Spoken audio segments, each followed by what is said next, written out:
দ্বিতীয় বৈকুণ্ঠপুৰীলৈ পৰিণত পলাশবাৰীৰ ৰামপুৰ হাইস্কুল খেলপথাৰখনত একেলগে দিহানাম পৰিৱেশন কৰিলে 10 সহস্ৰাধিক মহিলাই আই মাতৃ নাম সমাৰোহ নামেৰে হাজাৰ হাজাৰ আয়তী জুৰিলে নাম। সন্মিলিত জনকল্যাণ মঞ্চ পলাশবাৰী আৰু মৃত্যুঞ্জয় সংঘৰ সহযোগত অনুষ্ঠিত হয় এই অনুষ্ঠান। প্ৰায় দুমাহজোৰা প্ৰস্তুতিৰ অন্তত মহিলাসকলে আজি একেলগে পৰিৱেশন কৰিলে দিহানাম।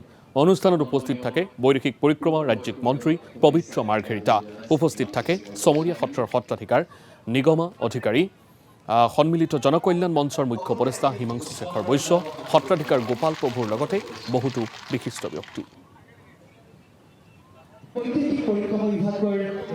যথেষ্ট সুখী অনুভৱ কৰিছোঁ।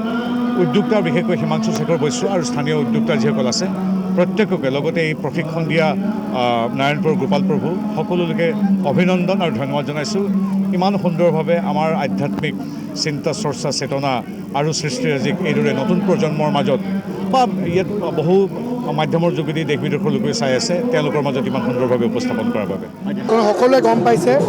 প্ৰায় 10,000ৰো অধিক আই মাতৃসকল আহি আজি আমাৰ এই নাম সমাৰোহ অনুষ্ঠানত ভাগ লৈছে। দক্ষিণ কামৰূপ জিলা তথা পলাশবাৰী সমষ্টিত পোনপ্ৰথমবাৰৰ বাবে এই অনুষ্ঠান আজি আয়োজিত হৈছে। মই পোনপ্ৰথমতে এই অনুষ্ঠানত